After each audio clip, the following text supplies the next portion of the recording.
ایک کوشش ناکام ہو جائے کوئی پرواہ نہیں، نیکسٹ، پھر تیار رہو ناکامی کے لیے. ایسا نہ ہو جو انگریزی میں کہتے ہیں hope for the best but be prepared for the worst.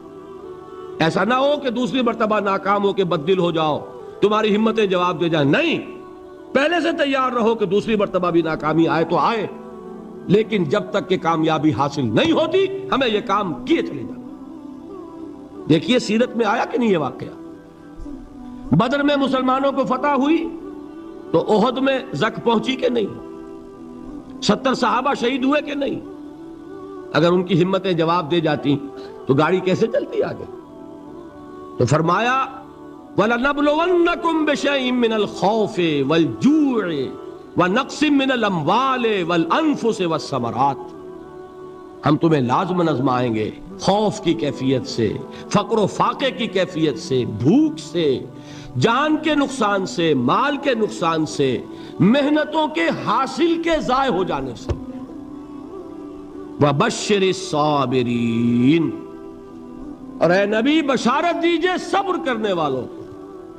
الَّذِينَ إِذَا أَصَابَتْهُمْ مُصِيبَةٌ، وہ کہ جب ان پر کوئی تکلیف آئے، کوئی مصیبت آئے، کوئی آزمائش آئے، قالوا انا للہ و انا الیہ راجعون، وہ یہ کہیں کہ ہم اللہ ہی کے ہیں، اللہ ہی کی طرف لوٹ جانا ہے.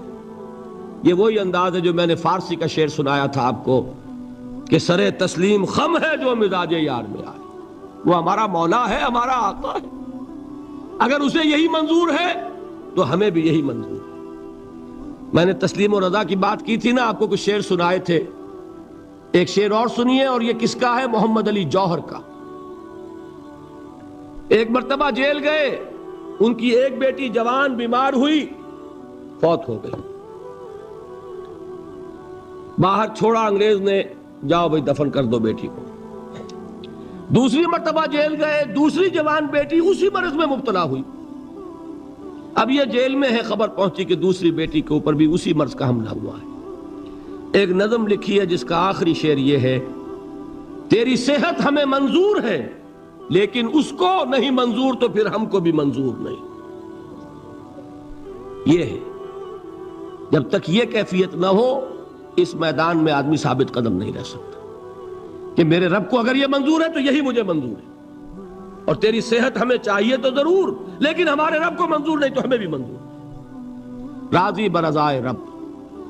وَبَشِّرِ الصَّابِرِينَ الَّذِينَ إِذَا أَصَابَتْهُمْ مُصِيبَةٌ قَالُوا إِنَّا لِلَّهِ وَإِنَّا إِلَيْهِ رَاجِعُونَ. نہ شود نصیب دشمن کے شود ہلاک تیغت، سر دوستہ سلامت کے تو خنجر آزمائی. اولئک علیہم صلوات من ربہم ورحمہ، یہی ہے وہ لوگ جن پر ان کے رب کی طرف سے عنایتیں ہیں اور رحمتیں ہیں.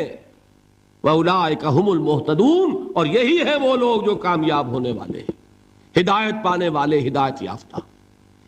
اسی سورہ بقرہ میں ذرا آگے چل کر، یہ تو ہے 20واں رکوع، 19واں رکوع، 21ویں رکوع کی پہلی آیت ہے: لَيْسَ الْبِرَّ أَن تُوَلُّوا وُجُوهَكُمْ قِبَلَ الْمَشْرِقِ وَالْمَغْرِبِ وَلَكِنَّ الْبِرَّ مَنْ آمَنَ بِاللَّهِ وَالْيَوْمِ الْآخِرِ وَالْمَلَائِكَةِ وَالْكِتَابِ وَالنَّبِيِّينَ وَآتَى المال على حبه ذوي القربى واليتامى والمساكين وابن السبيل والسائلين وفي الرقاب وأقام الصلاة وآتى الزكاة والموفون بعهدهم إذا عاهدوا والصابرين في البأساء والضراء وحين البأس. اب یہ آیت جو ہے سورۃ العصر میں جو مضامین آئے تھے سارے اس میں موجود ہیں. وہاں ایمان کا لفظ آیا، یہاں 5 ایمانیات کی تفصیل آ گئی، اعمال کی تفصیل آئی، اور آخری بات وہاں کیا ہے؟ وَتَوَاصَوْا بِالصَّبْرِ، اور یہاں کیا ہے؟ وَالصَّابِرِينَ فِي الْبَأْسَاءِ وَالضَّرَّاءِ وَحِينَ الْبَأْسِ، اور صبر کرنے والے. اصل نیکی ان کی ہے جو صبر کریں. کس میں؟ جنگ کے وقت. ذرائے، بأسائے، بأسا کہتے ہیں فقر اور فاقہ. واحد آئے گا باس تو اس کے معنی جنگ، اور بأسا جمع میں آئے گا تو فاقہ، فقر، بھوک. اور ذرائے جسمانی تکلیف، ضرر، جسمانی تکلیفوں میں صبر کرنے والے، فقر اور فاقے میں صبر کرنے والے. اور جنگ کے وقت صبر کرنے والے، اولئک الذین صدقوا واولئک هم المتقون، یہ ہیں وہ لوگ جو صبر کرنے والے ہیں، یہ ہیں جو سچے ہیں، جو اپنے دعوے میں نیکی کے اور ایمان کے صادق ہیں، اور یہی وہ لوگ ہیں جو متقی۔ اگلی صورت ہے سورہ آل عمران، اس میں 2 لفظ آئے ہیں، آخری آیت، یا ایھا الذین آمنوا اصبروا وصابروا ورابطوا واتقوا اللہ لعلکم تفلحون۔ دیکھیے یہاں صبر اور صابر جو تعلق جہد اور جہاد کا ہے وہی ہے صبر اور مصابرت۔ صبر ایک طرفہ عمل ہے، آپ جھیل رہے ہیں، برداشت کر رہے ہیں، صبر علی المعصیہ، صبر علی الطاعہ، صبر علی الابتلاء، یہ سب کیا ہے؟ صبر۔ اور مصابرت کیا ہے؟ صبر کا صبر سے مقابلہ۔ یہ سورہ آل عمران، اب وقت نہیں ہے میں آپ کو سناتا اللہ تعالیٰ نے کیسے کیسے مسلمانوں سے کہا، مسلمانوں تمہیں زک پہنچی ہے تو انہیں بھی تو پہنچی تھی، ان کے 70 نہیں مارے گئے تھے بدر میں، ان کے حوصلے جو ہیں وہ تو پست نہیں ہوئے، وہ اگلے سال آ گئے تم پر چڑھائی کر کے، تم کیوں اتنا برا مان رہے ہو؟ تمہارے دل اتنے زخمی کیوں ہو گئے؟ تمہیں تکلیف پہنچتی ہے تو انہیں بھی پہنچتی ہے۔ اپنی غیرت جو ہے ہمیں ذرا اس کا جائزہ لینا چاہیے۔ لوگ باطل نظریات کے لیے کتنی قربانیاں دے رہے ہیں، لوگ باطل چیزوں کے فروغ کے لیے کتنی محنتیں کر رہے ہیں۔ جیسا کہ میں نے ابھی کہا تھا، اسی غیرت کو چیلنج کرنے کے لیے، ذرا آپ کی حمیت دینی کو جوش دلانے کے لیے، قادیانی نوجوان کتنی تعداد میں اپنے آپ کو دین کے لیے وقف کرتا ہے، اور آپ کتنے نوجوان ہیں جو اپنے آپ کو دین کے لیے وقف کر دیں، اور ہوں وہ کھاتے پیتے گھرانوں کے لوگ۔ یہ نہیں ہے کہ اگر کوئی اور کام نہیں کر سکتا تو پھر یہ ہے کہ وہ دین کے کام میں لگ جائے۔ باصلاحیت لوگ، کھاتے پیتے لوگ، ذہنی استعداد رکھنے والے لوگ، اونچے گھرانوں کے لوگ، وہ وقف کریں اپنے آپ کو دین کے لیے۔ اس کے بغیر کیسے باہر آ جائے گی، کیسے رونق آ جائے گی؟ تو دنیا میں باطل نظریات والے جو ہیں، یہ بات کہی گئی ہے، مسلمانوں تم اگر توحید کے لیے لڑ رہے ہو، دیکھتے نہیں ابو جہل کو، اس نے گردن کٹوائی ہے شرک کے لیے، شرک کے لیے گردن کٹوائے، اور تم توحید کے لیے گردن کٹوانے کو تیار نہ ہو۔ اس نے گردن کٹوائی کہ نہیں کٹوائی؟ اور کس طرح کٹوائی ہے؟ جو کہ بڑا متکبر قسم کا، فرعون قسم کا شخص تھا، جب گردن کاٹنے لگے تو کہتا ہے ذرا نیچے سے کاٹنا، تاکہ جب تم نیزے کے اوپر چڑھاؤ میرے سر کو تو اونچا نظر آئے، معلوم ہو سردار کا سر ہے۔ وہ بدبخت مرتے ہوئے بھی جو اس کی کیفیت تھی نا، اس کو ذہن میں رکھیے۔ تو یہ اس لوگوں نے قربانیاں دی، جانیں دی، تو فرمایا اگر تم ان سے زیادہ قربانی نہیں دو گے، جو نوٹ کر لیجئے اس کو، مجرد اگر حق کو غالب کرنا اللہ کے ذمے ہو تو آنے واحد میں غالب کر دے گا، تمہیں تکلیف ہی دینے کی ضرورت نہیں۔ سمجھ رہے؟ کیا اللہ کے مقابلے میں کوئی باطل کی طاقت ٹھہر سکتی ہے؟ یہ تمہارے ایمان کا امتحان ہے، یہ تمہارے خلوص کی آزمائش ہے، یہ تمہارے امتحان کا ثبوت درکار ہے کہ اللہ تعالیٰ دیکھنا چاہتا ہے تم اس کے لیے اپنی جانیں قربان کرنے کو تیار ہو کہ نہیں، تم اس کے لیے تن من دھن لگانے کو تیار ہو کہ نہیں۔ اور یہ جان لو کہ اگر کفار اور مشرکین اور ملحدین اور باطل نظریات والے وہ جو کچھ قربانیاں اپنے باطل نظریات کے لیے دے رہے ہیں، ان سے زیادہ اگر تم نہیں دو گے تو حق غالب نہیں ہوگا۔ انہوں نے جو صبر کیا ہے اپنے باطل نظریات پر، اگر تم اس سے زیادہ صبر کا ثبوت نہیں دو گے اپنے اس حق پر تو حق غالب نہیں ہوگا۔ اس لیے فرمایا یا ایھا الذین آمنوا اصبروا وصابروا، نہ صرف یہ کہ صبر کرو بلکہ صبر میں اپنے دشمنوں سے آگے نکلو، ان کے صبر سے بڑھ کر صبر کرو۔ ورابطوا، مرابطہ کہتے ہیں چوکس رہنا، ہوشیار، پہرا دو، ایسا نہ ہو کہ دشمن جو ہے غفلت میں تمہارے اوپر کوئی حملہ جو ہے کر بیٹھے۔ واتقوا اللہ، اور اللہ کا تقوی اختیار کرو، لعلکم تفلحون، تاکہ تم فلاح پاؤ۔ یہ ہے حضرات تواصوا بالصبر۔ میں نے عرض کیا تھا ہر جگہ پر آپ کو چوٹی کی بات صبر ملے گا. آیت الکرسی، آیت البر جو میں نے آپ کو سنائی آخر میں، والصابرین فی الباساء والضراء وحین الباس. حامیم السجدہ، وما یلقاها الا الذین صبروا وما یلقاها الا ذو حظ عظیم. اس کے بغیر تو نہیں ہوگا. تھوڑ دلے لوگ، کم ہمت لوگ، عزیمت نہ رکھتے ہو، حوصلہ نہ رکھتے ہو، برداشت نہ رکھتے ہو، تحمل نہ کر سکیں، لالچ سے ڈگمگا جائیں. دیکھیے یہ بھی میں نے چونکہ بات کہی تھی، سن لیجئے سیرت سے.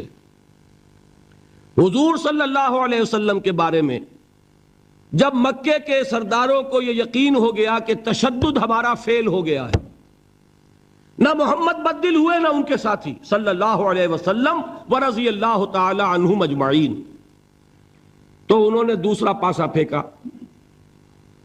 پہلا پاسا کیا تھا؟ استہزاء، تمسخر، مذاق، ڈیمورلائز کرو، نروس بریک ڈاؤن کرو، ان کا بیٹھ جائیں یہ پتاشے کی طرح. معلوم ہوا نہیں ہے تو کھڑے رہے. تو دوسرا وار، مارو، ستاؤ، تکلیفیں دو، بھوکا مارو، دہکتے ہوئے انگاروں پر لٹاؤ، ان کو ہلاک کرو. معلوم ہوا یہ حربہ بھی ناکام ہو گیا. ایک آدمی واپس نہیں پھرا. ایک شخص کو بھی ہم اپنے اس تمام پرسیکیوشن سے نہ توحید سے ہٹا سکے، نہ محمد سے برگشتہ کر سکے صلی اللہ علیہ وسلم. بلکہ مرض بڑھتا گیا جوں جوں دوا کی. ان کے اعتبار سے تو مرض تھا نہیں کہ وہ تو بات آگے بڑھ رہی. ہم نے جتنا دبایا، وہ جو کہا ہے کہ اتنا ہی یہ ابھرے گا جتنا کہ دبا دیں گے، تو ہمارا دباؤ جو ہے وہ ناکام ہو گیا. تو تیسرا بار آیا تھا. وہ کیا تھا؟ سفارت آئی ابو طالب کے پاس. دیکھو ابو طالب، تمہارا بھتیجا جو ہے وہ ہمارے معبودوں کو باطل ٹھہرا رہا ہے. ہم تنگ آ چکے ہیں.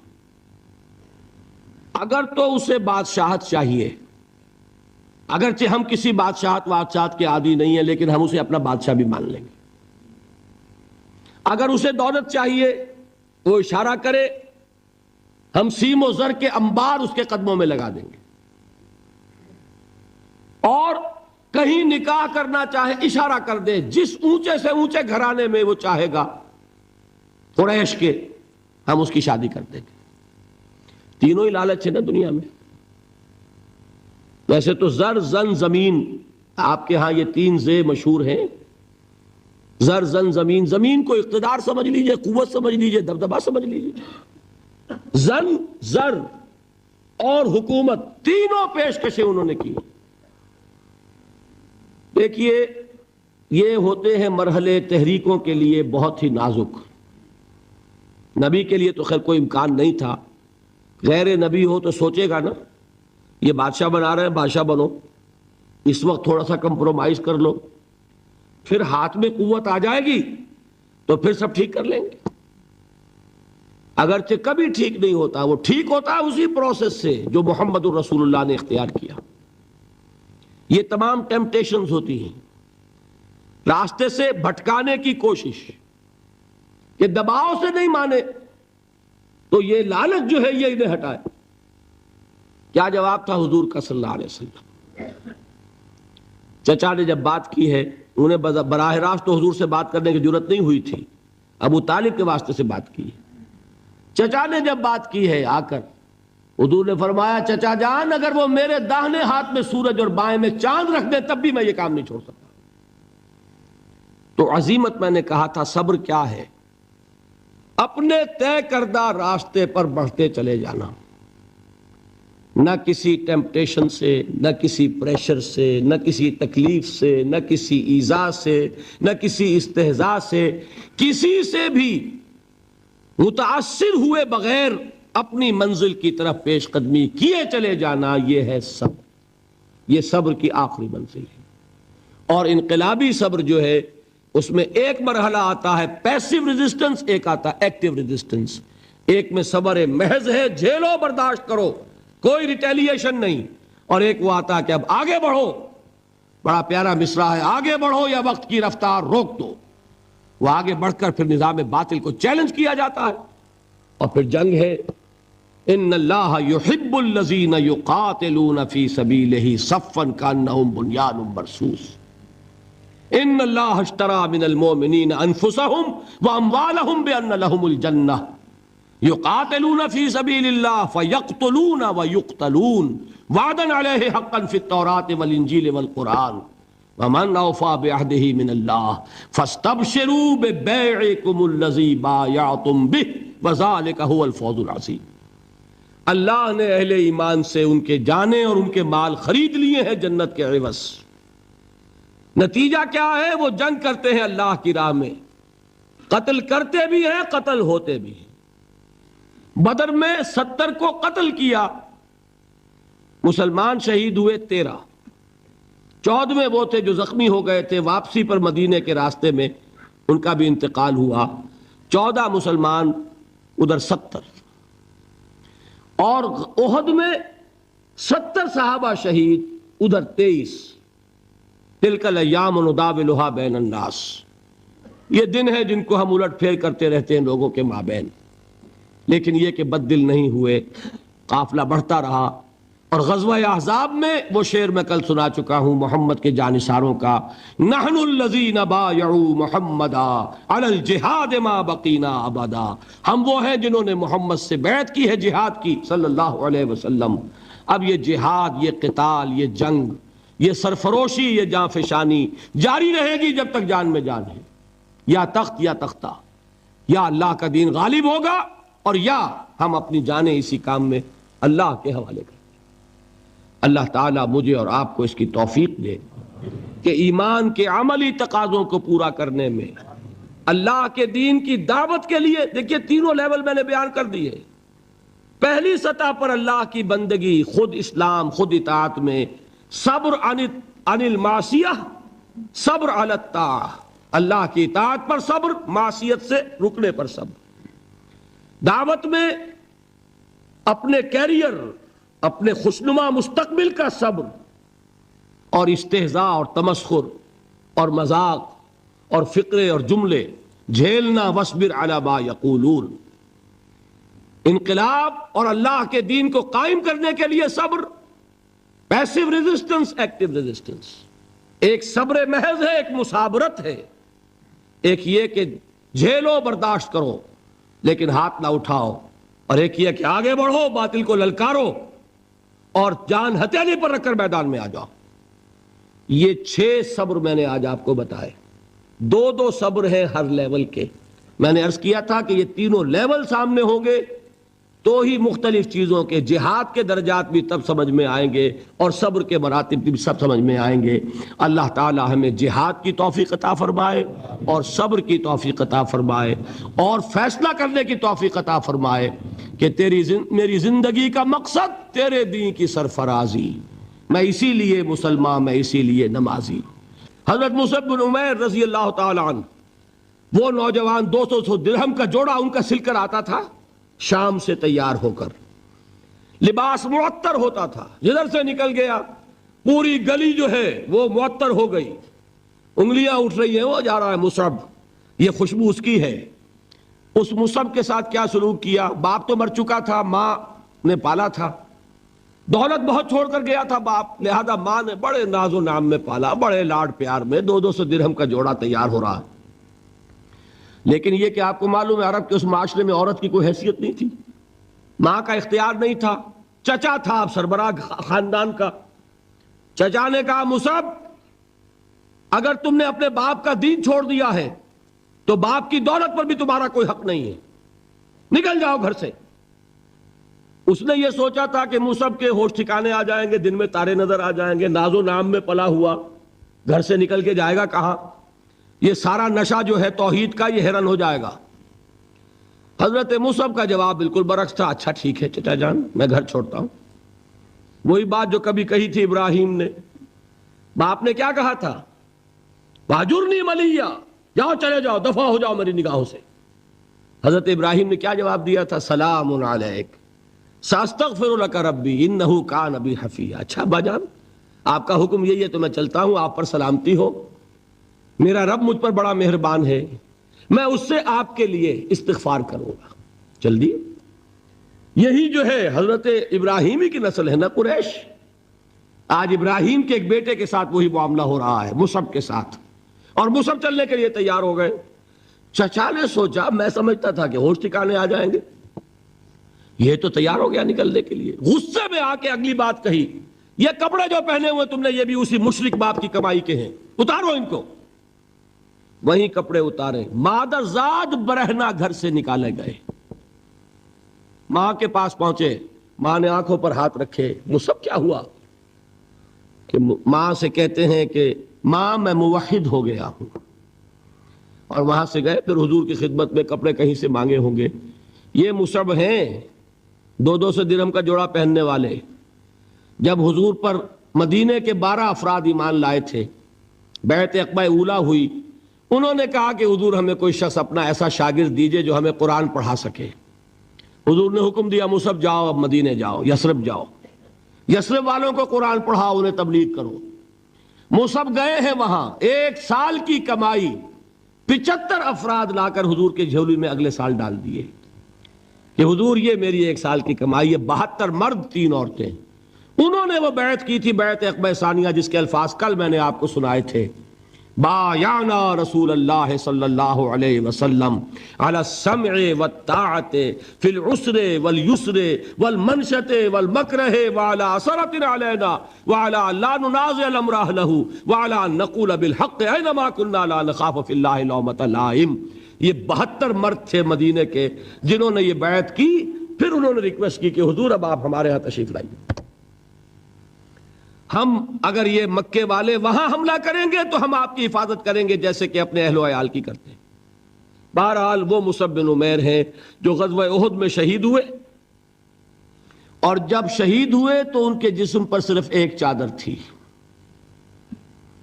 ایک بات تو یہ نوٹ کیجئے, موضوع سے ذرا بات تھوڑی ادھر ادھر جا رہی ہے, لیکن یہی چیزیں ہیں اصل میں کہ جو ہمارے دلوں کو منور کرنے والی ہیں نور ایمان سے. وہ علم بردار تھے غزوہ احد میں, جھنڈا مسلمانوں کا ان کے پاس تھا.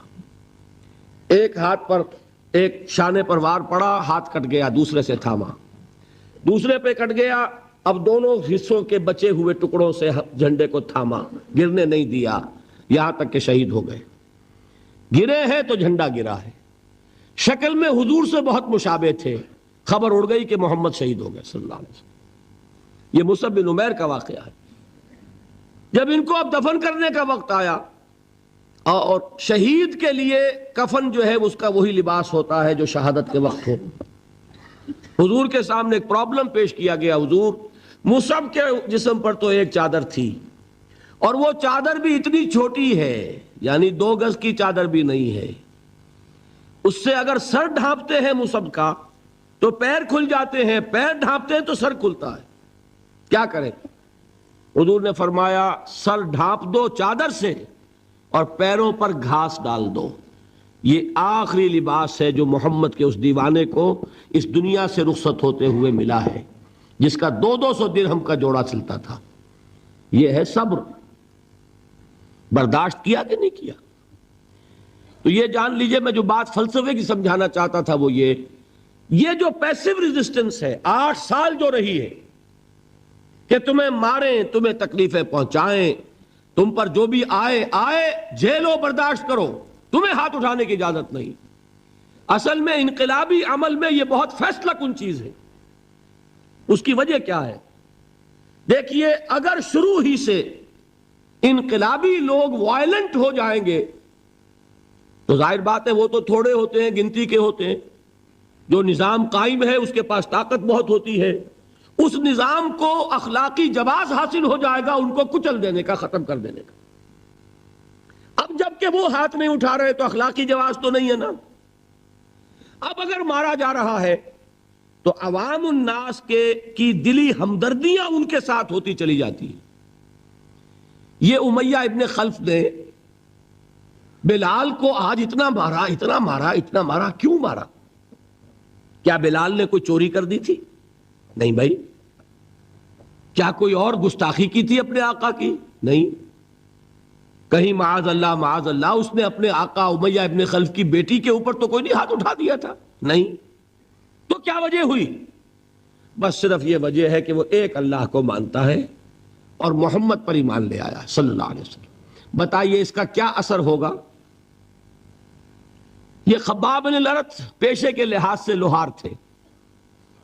سوچئے ایک زندہ انسان کو دہتے ہوئے انگاروں پر لٹایا جا رہا ہے، ان انگاروں سے کھال جلی، کمر کی چربی پگھلی، اس پگھلنے والی چربی سے وہ انگارے ٹھنڈے پڑے، یہ سب کچھ جھیل رہا ایک شخص۔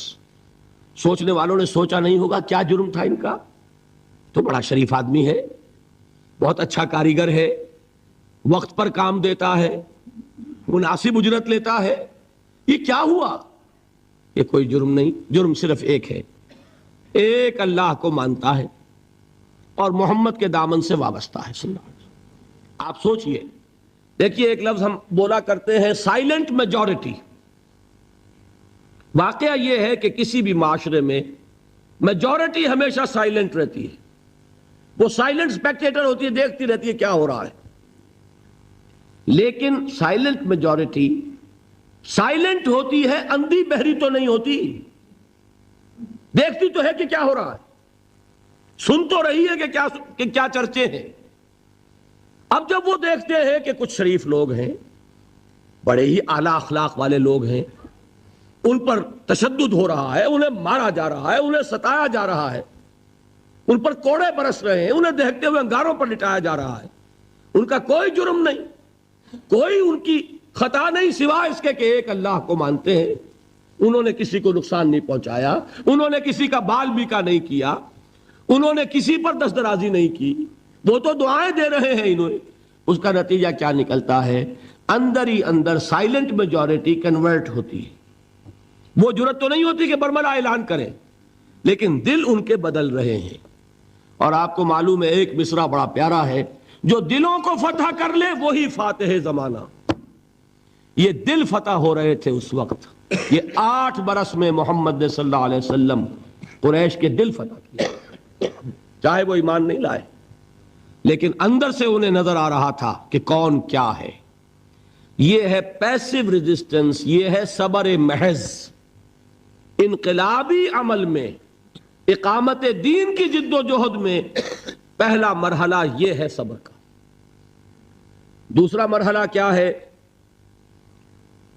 جب اتنی قوت ہو گئی کہ اب آپ کو اندازہ ہے کہ اب آپ اس باطل نظام کے خلاف اقدام کر سکتے ہیں۔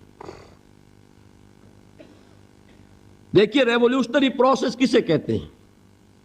پہلے ایک انقلابی نظریہ، اس کی اشاعت ہوگی، جو لوگ اس کو قبول کریں گے انہیں آرگنائز کیا جائے گا، ایک پارٹی کی شکل دی جائے گی، پھر ان کی تربیت ہوگی، جیسا انقلاب لانا ہے ویسی تربیت کرنی ہوگی۔ اب ٹکراؤ ہوگا اس باطل نظام کے ساتھ، غلط نظام کے ساتھ۔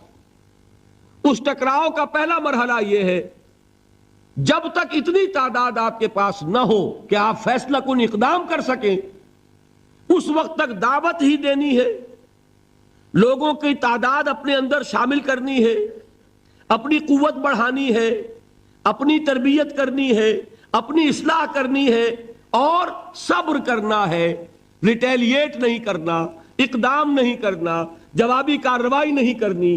یہ کام ہے جو 12 برس میں مکے میں مکمل ہو گیا۔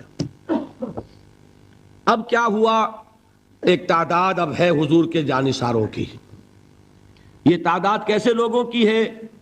ڈیووٹڈ، ڈیڈیکیٹڈ، اپنی زندگیاں وقف کیے ہوئے لوگ، ہر طرح کے امتحان سے گزر چکے، بھٹیوں میں سے نکل چکے، تربیت ہو چکی، منظم ایسے ہیں کہ جو حضور کا حکم ہے اس پر عمل پیرا ہے۔ سم و طاعت، سنو اور اطاعت کرو، جس کا میں عرض کر چکا ہوں، اس سے بڑا کٹھن معاملہ نہیں ہو سکتا کہ تمہیں دہتے ہوئے انگاروں پر لٹا دیا جائے، تمہیں ہاتھ اٹھانے کی اجازت نہیں ہے۔ اس پر بھی پورے اترے صحابہ کرام، کسی نے ریٹیلیٹ نہیں کیا۔ اب معلوم ہوا، اور اللہ نے ایک جگہ عطا فرما دی مدینہ منورہ، کہ وہاں حضور کو تمکن عطا فرما دیا، بیس مل گیا اب انقلابی عمل میں اقدام کا۔ بیس بھی ہے مدینہ، طاقت بھی ہے صحابہ کرام کی۔ اب اقدام ہوا۔ اقدام کیا تھا؟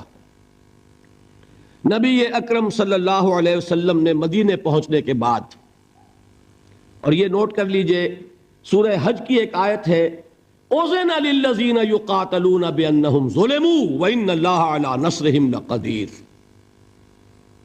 آج سے اجازت دی جا رہی ہے ان لوگوں کو جن پر ظلم و ستم کے پہاڑ توڑے گئے۔ ابھی تک حکم تھا ہاتھ بندے رکھو، آج سے ہاتھ کھول دیے گئے۔ یو کین ریٹیلیٹ، تم بدلہ لے سکتے ہو، جوابی کارروائی کر سکتے ہو۔ یہ آیت نازل ہوئی، حضرت عبداللہ ابن عباس کی یہ رائے ہے کہ یہ آیت نازل ہوئی ہے دوران سفر ہجرت، جب حضور مکے سے مدینے تشریف لے جا رہے تھے، یہ آیت نازل ہوئی۔ یہ گویا کہ ٹرننگ پوائنٹ ہے کہ اب تک تو تمہیں حکم یہ تھا کہ چاہے تمہارے جسم کے ٹکڑے اڑا دیے جائیں، تم کوئی جوابی کارروائی نہیں کر سکتے۔ اب وہ حکم بدل گیا، اب تم اقدام کرو، جوابی کارروائی کرو۔ حضور نے کیا کیا اس کو سمجھ لیجئے، یہ سیرت کا بہت اہم باب ہے اور نگلیکٹڈ ہے، توجہ نہیں ہوئی اس پر۔ واقعات موجود ہیں سیرت کی کتابوں میں، ان واقعات کی اہمیت کیا ہے، ان سے کیا نتیجہ نکلتا ہے، اس پر زیادہ توجہ نہیں ہوئی۔ حضور نے مدینے پہنچ کر 6 مہینے تو کوئی اقدام نہیں کیا، اپنی پوزیشن کو کنسولیڈیٹ کیا۔ 3 اہم کام کیے۔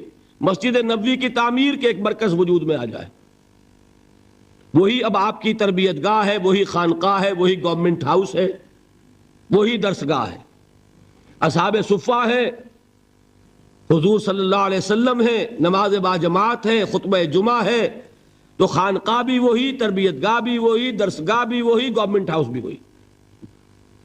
دوسرا کام کیا کیا؟ جو یہودی قبائل تھے ان کو جکڑ لیا، معاہدوں میں معاہدے کر لیے، تاکہ مدینے کے ڈیفنس کے لیے جوائنٹ ڈیفنس، اگر مدینے پر حملہ ہوگا طے ہو گیا کہ مل جل کر ڈیفینڈ کریں گے۔ یہ ایک بہت بڑا اقدام ہے۔ یہ تو آپ جو مستشرقین ہیں ان کی اگر کتابیں پڑھیں، Muhammad at Mecca, Muhammad at Medina by Montgomery Watt, تو آپ کو پتا چلے گا کہ کیا کیا تعریفیں لوگوں نے کی ہے کہ یہ کس قدر اہم اقدام تھا اور کتنی دور بینی اور پیش بندی کا معاملہ کیا تھا محمد رسول اللہ نے۔ تیسرا کام کیا کیا؟ مواخات، مہاجرین اور انصار کو جوڑ کر ایک وحدت بنانا۔ آپ کو معلوم ہے اس کی تاریخ میں کوئی مثال نہیں ہے۔ ایک انصاری ایک مہاجر بھائی ہو گئے تو لوگوں نے گھر تقسیم کر دیے، دکانیں تقسیم کر دی، کاروبار بانٹ دیے۔ یہاں تک واقعہ ملتا ہے کہ ایک انصاری صحابی اپنے مہاجر بھائی کو گھر لے گئے، فرمایا یہ میری 2 بیویاں ہیں، ان میں سے جو تمہیں پسند ہو اشارہ کر دو، میں ابھی طلاق دے دوں گا تاکہ تم ان سے شادی کر لو۔ میں یہ برداشت کرنے کو تیار نہیں کہ میرے گھر میں 2 بیویاں ہوں اور میرے بھائی کا گھر جو ہے وہ آباد نہ ہو۔ کوئی مغالطہ آپ کو نہ ہو جائے، کوئی غلط دلیل اس سے آپ نہ لیں۔ اس وقت تک پردے کا حکم نہیں آیا تھا، پردے کا حکم بعد میں آیا، وہ سن 5 میں آیا، 6 میں آیا، سورہ نور میں، سورہ احزاب میں۔ یہ تو 5 اور 6 کی صورتیں ہیں۔ یہ واقعہ ہو رہا ہے سن 1 ہجری میں، تو ابھی پردے کا حکم تھا نہیں، پردہ اس معاشرے میں تھا نہیں۔ گھر لے گئے سیدھے، یہ 2 بیویاں ہیں اور ان میں بھی چوائس تمہارا، جو تم پسند کرو۔ یہ 3 کام ہے انٹرنل کنسولیڈیشن، اور اس کے بعد آپ نے اب چھاپا مار دستے بھیجنے شروع کر دی۔ مکے کے خلاف اقدام، وہ اقدام کیا ہے؟ جدید اصطلاح میں بات سمجھا دوں گا۔ 2 کام: political isolation of Quraysh and economic blockade of Mecca. حضور تشریف لے گئے، ایک قبیلے سے آپ نے معاہدہ کر لیا، وہ قبیلہ یا تو پہلے حلیف تھا قریش کا، اب حلیف ہو گیا محمد کا صلی اللہ علیہ وسلم۔ قریش کی آئسولیشن ہو رہی ہے اور حضور کی قوت بڑھ رہی ہے، یا یہ کہ ان کا بھی معاہدہ ہو گیا ان کا بھی ہو گیا، تو نیوٹرل تو ہو گیا نا۔ یہ ہے پولیٹیکل آئسولیشن آف قریش. اور اکنامک بلاکیڈ کیا ہے؟ قریش کا کیا تھا ذریعہ معاش؟ تجارت. تجارتی قافلے کہاں جاتے تھے؟ شام. وہ راستہ گزرتا تھا بدر کے پاس سے، اور جاتے تھے یمن. وہ راستہ گزرتا تھا طائف ہو کر. حضور نے دونوں پر دستے بھیجنے شروع کر دیے. He proved his military presence on the caravan routes of Quraysh. بات سمجھ رہے؟ اور ایک جو اس میں خاص طور پہ لشکر بھیجا آپ نے، وہ نخلا بھیجا. نخلا ایک وادی ہے، آپ حضرات اگر کبھی گئے ہو تو مکے سے جب طائف کی طرف جاتے ہیں تو درمیان میں وادی آتی ہے، وادی نخلا. اب آپ اندازہ کیجئے کہاں مدینہ، وہاں سے ایک لشکر. لشکر کیا، چھوٹا سا دستہ، 12 افراد، ایک چھوٹا سا. چھاپا مار دستے تو ایسے ہی ہوتے ہیں چھوٹے، وہ لشکر تھوڑا ہی ہوتا ہے. حضرت عبداللہ ابن جہش اس کے کمانڈر. انہیں ایک سیلڈ لیٹر دیتے ہیں حضور، مہر لگا ہوا، کہ مدینے سے 2 دن کی مسافت پر باہر نکل کر پھر کھولنا اس کو، اور جو اس میں لکھا ہوا ہے انسٹرکشنز جو ہے کیری آؤٹ کرو. اتنی سیکریسی. جب وہ نکلے 2 دن کے فاصلے پہ باہر چلے گئے، کھولا لکھا وادی نخلا میں قیام کرو، اور وہاں جا کر قریش کی نقل و حرکت پر نگاہ رکھو اور ہمیں اطلاع دیتے رہو. اب یہ 300 میل کا سفر کر کے وہاں پہنچے ہیں. وہاں اتفاق سے ایک قافلہ قریش کا گزر رہا تھا، اس سے مٹ بھیڑ ہو گئی، مقابلہ ہوا. ایک آدمی قرشی جو ہے کافر مشرک، وہ ان کے ہاتھوں مارا گیا. 2 کو انہوں نے گرفتار کیا، باقی بھاگ گئے. تو جو مال غنیمت تھا وہ لے کر آ گئے. حضور ناراض ہوئے کہ میں نے تمہیں اس کا حکم نہیں دیا تھا، میں نے صرف یہ کہا تھا کہ وہاں قیام کر کے ہمیں انفارم کرتے رہو. لیکن یہ بات ریکارڈ پر آ جانی چاہیے کہ ہجرت کے بعد پہلا قتل جو ہوا مسلمانوں کے ہاتھوں ایک مشرک کا ہوا. یہ تھی جس نے مکے میں آگ لگا دی. اتنی جرت ہو گئی محمد کی صلی اللہ علیہ وسلم. ادھر سے وہ ابو سفیان لے کر گئے ہوئے تھے قافلہ، تجارتی قافلہ، وہ واپس آ رہا تھا. اس کی طرف سے ایک پیغام پہنچ گیا کہ میرے قافلے کو خطرہ ہے محمد کے آدمیوں سے صلی اللہ علیہ وسلم، لہذا فوراً کوئی انتظام کرو مدد کا. یہ ہے وہ چیز جس کی آڑ لے کر ابو جہل جیسے لوگوں نے لشکر تیار کیا اور بدر کی طرف مارچ کیا. یہاں سے پہلی جنگ ہوئی ہے غزوہ بدر سن 2 ہجری میں. اگر حضور اقدام نہ کرتے، حضور نے یہ دستے بھیجے نہ ہوتے، اگر مسلمانوں کے ہاتھوں ایک کافر کا قتل نہ ہوتا، اگر وہ راستہ جو ہے تجارتی راستہ وہ مخدوش نہ ہو گیا ہوتا، بدر کی جنگ نہ ہوتی. یہ اقدام تھا محمد الرسول اللہ صلی اللہ علیہ وسلم کا، جس کے نتیجے میں final phase of revolution, armed conflict, وہ اب شروع ہوا ہے سن 2 میں، جاری رہا سن 8 تک. اندرون ملک عرب یہ 6 سال ہیں. ان 6 سالوں میں غزوہ بدر، غزوہ احد، غزوہ احزاب، یہ سارے غزوے ہو گئے. پھر فتح مکہ، پھر یہ کہ غزوہ حنین، طائف کا محاصرہ. سن 8 تک یہ معاملہ مکمل ہو گیا. جاء الحق وزهق الباطل ان الباطل کان زہوقا. جب یہ فیز شروع ہوا ہے تو یہ آیتیں نازل ہوئی جو میں نے سنائی تھی آپ کو. یا ایھا الذین آمنوا استعینوا بالصبر والصلاۃ. اے مسلمانوں، اہل ایمان، مدد حاصل کرو. اب جو نیا فیز شروع ہو چکا ہے تمہاری جد و جہد کا. یہ مدنی آیت ہے نا، مدنی صورت ہے. وہ جد و جہد کا دور جو تھا مکی، وہ کچھ اور تھا، یہ کچھ اور ہے. اس میں تو اب تمہیں آگے بڑھنا ہے، کفر پر اور شرک پر حملہ آور ہونا ہے، اقدام کرنا ہے، چیلنج کرنا ہے. فاستعینوا بالصبر والصلاۃ. مدد حاصل کرو کس سے؟ صبر سے اور نماز سے. ان اللہ مع الصابرین. جان لو کہ اللہ تعالیٰ صبر کرنے والوں کے ساتھ ہے. وَلَا تَقُولُوا لِمَنْ يُقْتَلُ فِي سَبِيلِ اللَّهِ أَمْوَاتٌ. اور ہرگز نہ کہو اسے جو اللہ کی راہ میں قتل ہو جائے کہ وہ مردہ ہے. بل احیاء ولکن لا تشعرون، نہیں، وہ زندہ ہے لیکن تمہیں ان کا شعور نہیں ہے۔ اور سنیے اب یہ آیت اہم ترین ہے صبر کے موضوع پر۔ وَلَنَبْلُوَنَّكُمْ بِشَيْءٍ مِّنَ الْخَوْفِ وَالْجُوعِ وَنَقْصٍ مِّنَ الْأَمْوَالِ وَالْأَنفُسِ وَالثَّمَرَاتِ وَبَشِّرِ الصَّابِرِينَ، اور دیکھو ہم تمہیں آزمائیں گے، وَلَنَبْلُوَنَّكُمْ، ہم لازماً آزمائیں گے تمہیں، بِشَيْءٍ مِّنَ الْخَوْفِ، خوف کی کیفیت طاری کر کے، والجوع، بھوک، فقر اور فاقہ، ونقص من الاموال، مالی نقصان، والانفس، جانی نقصان، والثمرات، اور ثمرات، پھلوں اور میووں کا نقصان۔ میرے نزدیک یہاں پر ثمرات کا مفہوم ایک اور بھی ہے۔ ایک تو صاف تھا کھجور کی فصل تیار ہے، غزوہ تبوک جانے کا حکم مل گیا، کون اتارے گا؟ اور کھجور وقت پر اتری نہیں، برباد ہو جائے گی۔ یہ ہو رہا ہے نا میووں کا نقصان۔ اور میرے نزدیک یہاں یہ بھی ہے، بسا اوقات بہت سی محنتوں کا نتیجہ انسان دیکھتا ہے کہ ضائع چلا گیا، میں نے 10 سال محنت کی، حاصل کوئی نہیں نکلا۔